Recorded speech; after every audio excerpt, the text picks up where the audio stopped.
She passes by the split of the door in the door frame and watches Jake move out of frame, and after several steps sees, out of the side of her vision, like nature's frailest prey often do, him slip out of his room and flop downstairs. Boom, boom, boom. There goes Eddie's flop, just like his dad.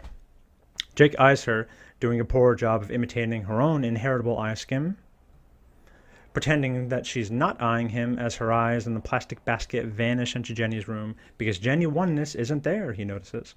In the bathroom for, 20 minutes now? Taking her sweet time. No amount of straight A's and save the polar bears tables at grocery store exits gives her the right to monopolize the bathroom, at least the decent bathroom. Jenny, the redeemer of family. Jenny, from whom the river Jenny flows and to whom she, Jenny, returns.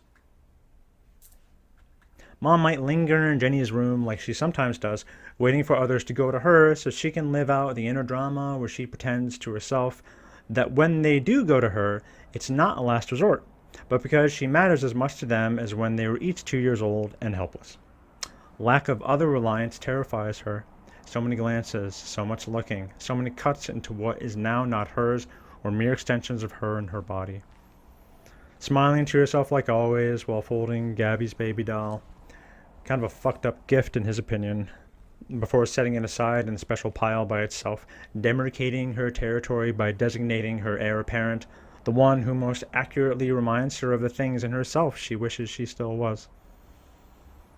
Mom refuses to learn about the new people in her life, her own children, that is. Honey, that show you like is on. Did you brush your teeth? Come eat dinner. Time to get ready.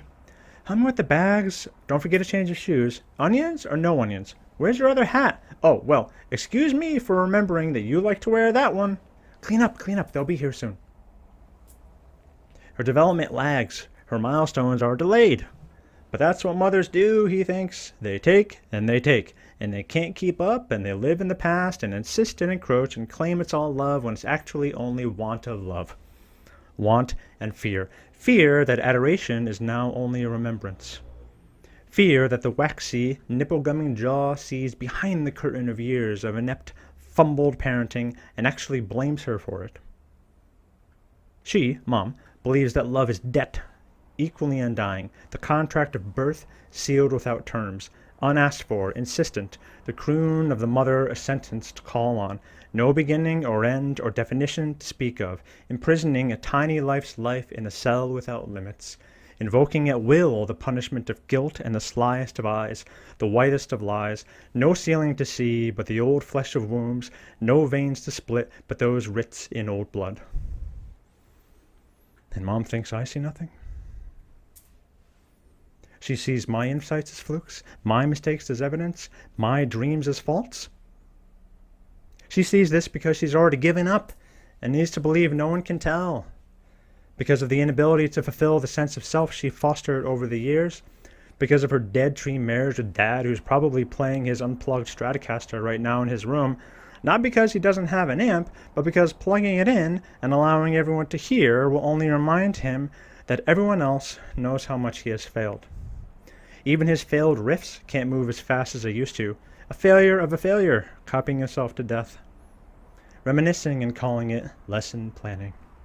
The undersized jacket thinning at the cuffs and oiling at the neck, the same one each morning, the replacement of which needs to be finely budgeted, making it clear to his students that their tuition isn't going towards faculty. The threadbare hair wearing out like the jacket, floppy in some places, tighter in others, just like the body within it. Everything shaped wrong and gelling, too far gone to make right or even begin to maintain. A man of poor suits. A man of thin appearances only, of ephemera and visions. Even the rehashed stories of a youth meant to impress have eroded to the merest veneer of dinner-room babbling. Energy, an evaporative substance that singed off Dad's skin long ago, the inside burned out, has left in its place a dry heap of sticks hewn like a straw man. He, Jake, the eldest, sweeps past the living room at the bottom of the stairs with a hand on the banister. He ignores the coos and the couch-lounging leg-dangler whose voice traipses like a floppy puppy. In the glare of the front bay windows, her thigh muscles flex and release their shapely cream. Over the arm rest, flex and release, thick and shaved and gliding trim and high. How like her, Gabby, he thinks. They who from the same shared space split to become the artist, the indifferently different, and the performer, the differently indifferent. 19 minutes is all it took. And then Jenny, years later. I need my baby doll, the preening voice trills. Is Mom done with the laundry yet? Is Jenny out of the bathroom yet?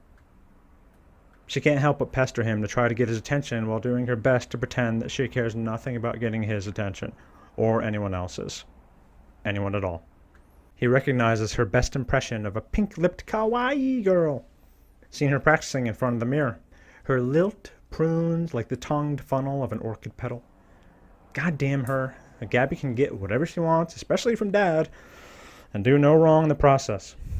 Rainbowed fingernails walking across tabletops like a slow stripper, popping grapes. Tank top strap sliding lower as if obeying her mental commands. The pouty lower lip, please. It almost makes him pity his mother as he imagines her watching a bouncier, tighter version of her pre-marriage self, prance through daylight, careless, giggling, gifted in connivance, blessed by genetics. Where those genetics came from, though, he has no idea.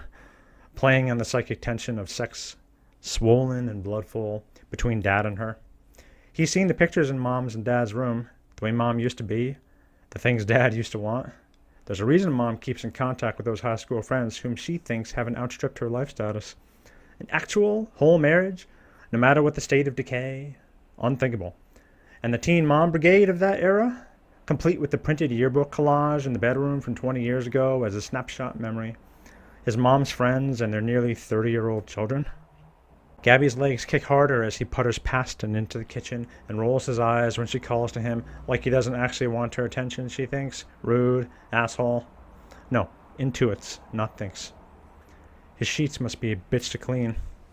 Peel off the face, her face, present to him her body, and he'd blow his load, obvious virgin, in under 10 seconds once he was inside and waxing away. And then show him her peeled face and watch his sweaty lips scream. Acting like he's better than me and everyone, like he won't end up like Dad, loveless and unloved in a marriage split by the space of words and the unfilled shape of a bed. God, I need to masturbate, she thinks to herself between phone thumbing and glances at Jake's fat backside as he bends over to check the lower fridge shelf. All the half-empty condiments clattering. When is Jenny going to be finished up there? There's too much traffic in the bathroom next to the kitchen. Too creepy, with or without Jake there, but more so with him there. He has ferreted bread and mayo out of the fridge, she notices. Just plain white bread. Not the good, brown, grainy stuff. Another fat ass like Mom's. I won't end up like her, she thinks to herself. Loveless and unloved with a body wrecked by the loose hemorrhage of children. No degree, no career, no education past high school. Breasts that need a push-up just to look like breasts. Gabby clutches one of her own and takes a picture with her phone. Off to Zach. Should keep him till Friday. What is it? Wednesday? Class at 6:30. Bitch of a time. 40 minutes there, 40 minutes back. Have to survive through dinner and sit there and starve and eat at like 10 o'clock after lab. An annoyance over the summer, in August no less. But worth graduating early. Negative side effects of overuse of dietary phenylalanine enhancers? Here we come. Solid job, solid pay, solid apartment, out of the house forever, and a big fuck you to Mom and Dad for calling me an exhibitionist when I tell them I need quiet to record a video for my channel. Like I haven't experienced anything? Jealous of their own daughter for having a life describable as lively, even livable?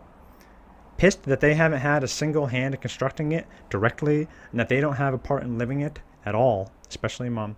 Like I want to end up the same as her, rumpled like a soggy dish rag and just as happy, left to hang on the clothesline of life and dry in its dry wind.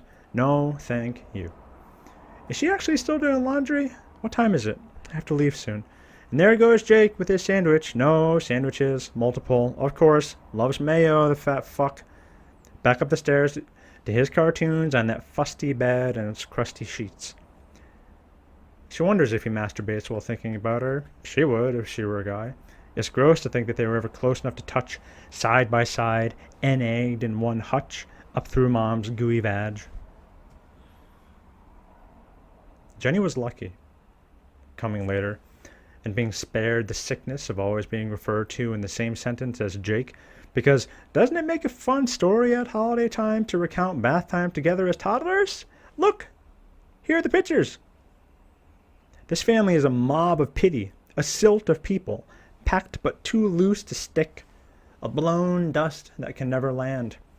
Even Jenny the immaculate, Jenny the unconceived and unconceivable, her trophy dresser and practice exams, the way she keeps her elbows off the dinner table like she actually cares, the pink bed frame and reasonable bedtime, wrapping the smiles of secrets in what she can never actually tell.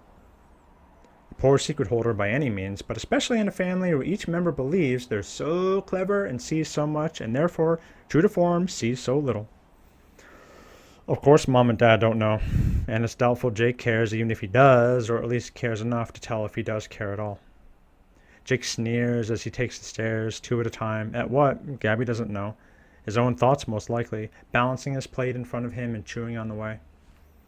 No grapes from Mom's wooden bowl on the island. Well, she won't be too happy if they go bad. But Jake doesn't care. He's too far gone, fully inoculated against the venom of spite and grief, and so too full of it. The venom of the vine from which they all take root. I'm free only when loosed, Gabby thinks, stroking the inside of a thigh to check for missed hairs because Zach likes it clean. I'm singular only when sifted from the river, granular and hard and heavy enough to fall through, free to be carried and carry herself outside of the walls of poison, where the walls direct them to face each other's staid and loveless faces. Just like Mom or Dad or Jake, who feels Gabby's mind on him there on the stairs in the space between the spoken and the unspoken, into which words can slip, or posture can stiffen, or eyes can tick, where all of their conflicts reside and the living are confined. And they think I don't see anything, she thinks, like I haven't experienced anything. They've already forgotten all the things they've already thought and felt by the time they were my age.